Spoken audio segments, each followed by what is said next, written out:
So the drawing for this next house portrait is done, and it's an easy beginning for a watercolor because it's constructive, you know. It's like playing with bricks as a child. It is a logical approach. So you have the windows and you have straight lines. It's easy to create depth with these lines.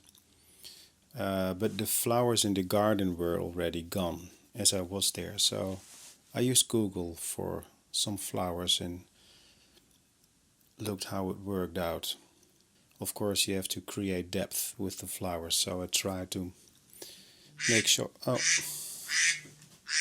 I expected you to phone 1 hour later. Oh, sorry. I was talking about these flowers. I have to make sure that the flowers here near are, of course, a bit bigger than the flowers in the distance. Um, and I think the flowers will be the only strong color in this watercolor. There is a lot of color in this house portrait, actually. Of course, you have the blue sky, you have green and yellow trees. The house is warm brown reddish. It's a roof made of haystack roof. I have to translate this, but it's a roof made of hay. Um, you know where the haystacks are made from. Well, it's not hay. No. It's something else. It's the plant that's growing near small rivers here in Holland. I will Google this and I will write it down in another video. So we have brown, yellow, blue, pink. There is a lot, plenty of colors, but I don't want to use them. I only want to use them in the garden, in the flowers, and not that much in this house, because then it will become a puzzle, you know. You have a pink house with a yellow roof and a blue sky, and it will become totally flat. So I want to see it more like the sketch I made. No color at all. Quite a dangerous subject here. It's only a wall with garden underneath. And when this would be pink, blue, yellow, too hard. So I will try to use less color and to see it more in values, in tones, in light and dark.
Well, see what we've here.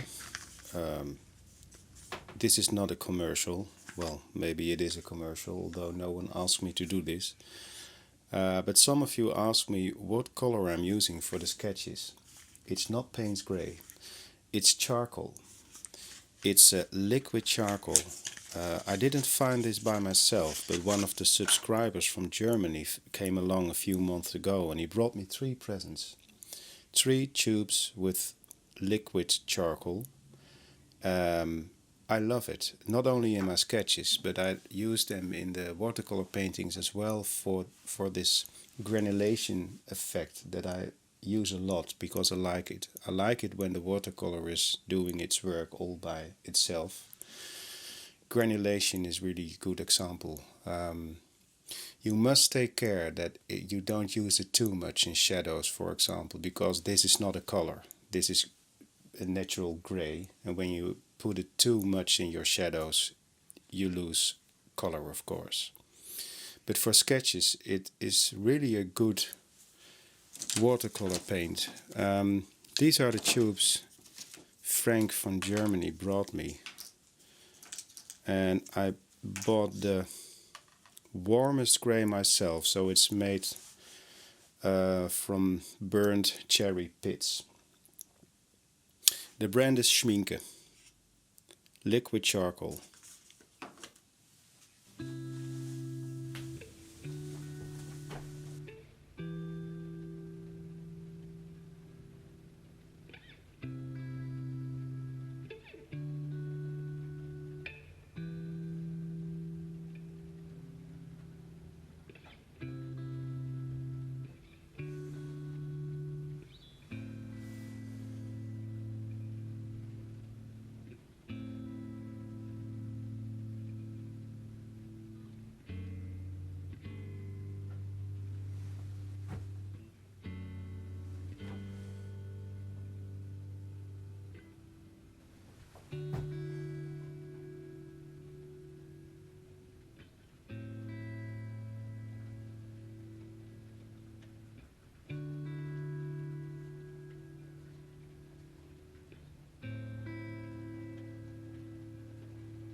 For me, the easiest subjects are the hardest to paint. I think that's because it is already simplified, and when you do a more complex subject you have to simplify it by yourself, and then you are already painting.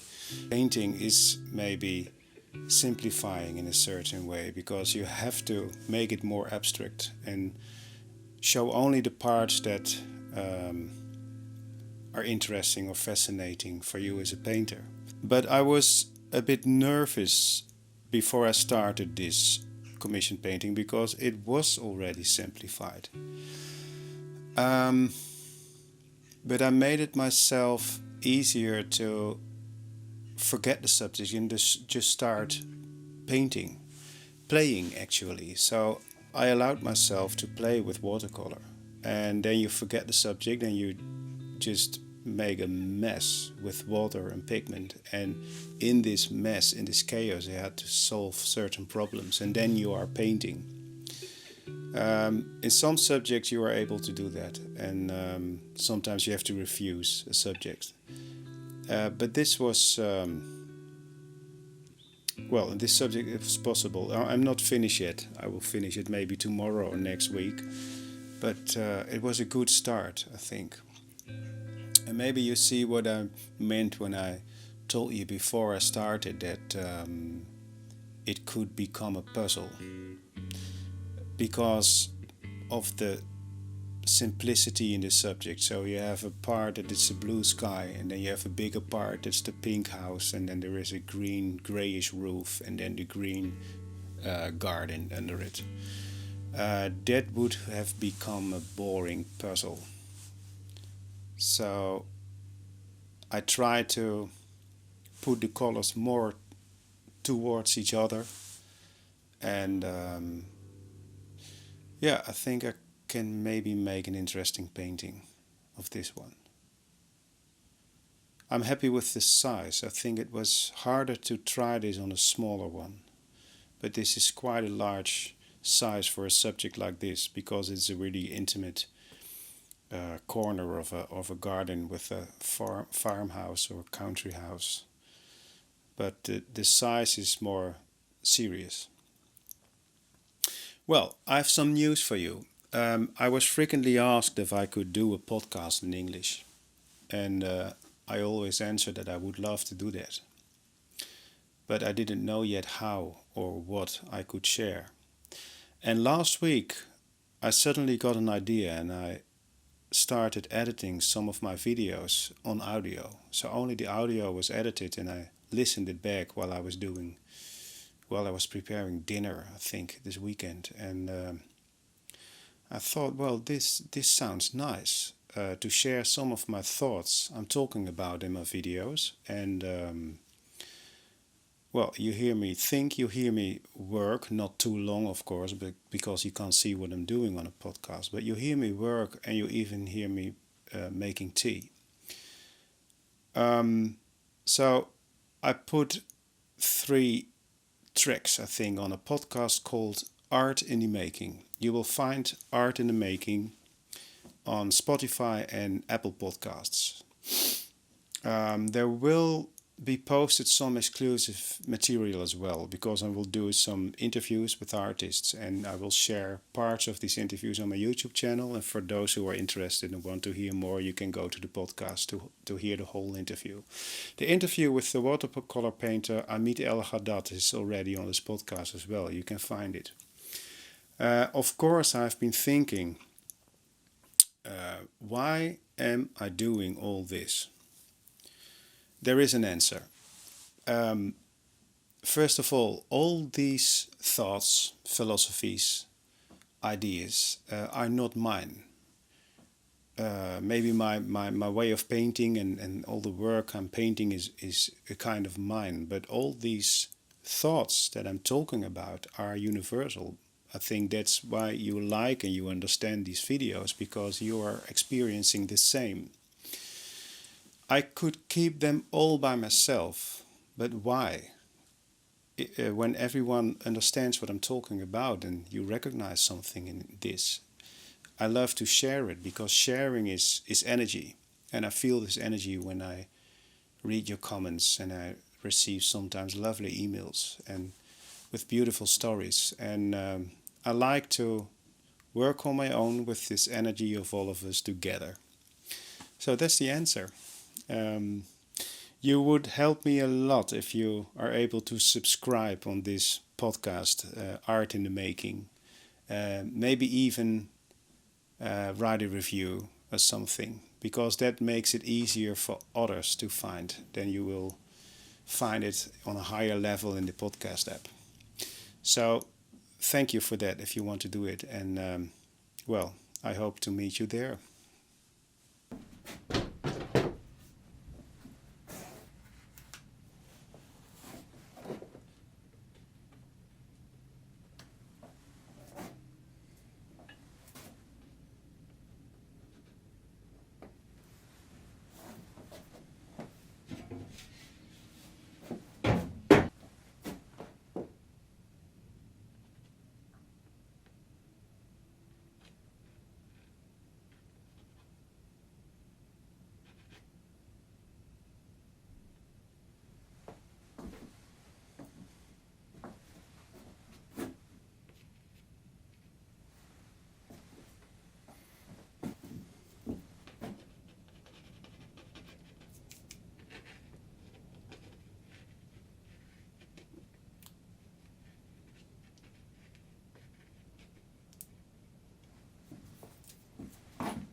ik denk dat creativiteit daar echt op leunt. Op gewaar zijn. Gewoon zien wat er gebeurt. En je hebt altijd een doel, je hebt altijd een wens. Dus dat houdt jou gaande en daarom zet je door en je gaat op je bek. En je staat erop en je wil naar dat doel. Maar het is lang niet gezegd dat je dat doel bereikt. Je bereikt een doel. Maar je vindt in mijn ervaring nooit wat je zoekt. Mag ik op reageren, Ja. Titus? Nou, ik vind het wel leuk wat je zegt. Ik moest even denken aan wat ik even zei.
I really enjoy working on these fanfare watercolor paintings. What I'm doing today is put the warmer colors over the colder colors, because when it's drying, the green and the blue become stronger. That's how watercolor paint works. It changes in the drying process. So as you saw, I needed to drip a lot of orange, yellow, brown over the cold colors. And I didn't mind that there weren't actually shapes like humans in this layer, because I was realizing that when it's dry I can lift up the ground and the shapes and the reflections with other kind of paint, gouache for example. And I like to work in this way because then you see the people appear. You already see them in the mess, in the paint, in the color, in the contrast, and then you just do that little, just a little, to make them a bit stronger, and then you move backwards and you decide if there is just some detail needed to make them much more stronger, or maybe not. And that's totally the same experience when you're in this situation. It's stormy weather tonight here in Holland. There's strong wind. It's time to go home. Yesterday night I arrived after midnight after this lecture. It was so great yesterday night, and but it was a tough week with the preparations for this lecture and the painting and all the things that I was doing, but it's going well. 2 fanfare paintings almost done, and then in the beginning of next week I will finish the house portrait of the country house. Thank you for watching, thank you for joining me again in my painting process and my thoughts, and I really hope that you will enjoy the podcast. I will load a few new episodes this weekend, so please don't forget to subscribe, and then we will see what happens, if the podcast will find its way on the web for others who like this kind of stuff as well, like you and me. Enjoy your weekend, and see you next week.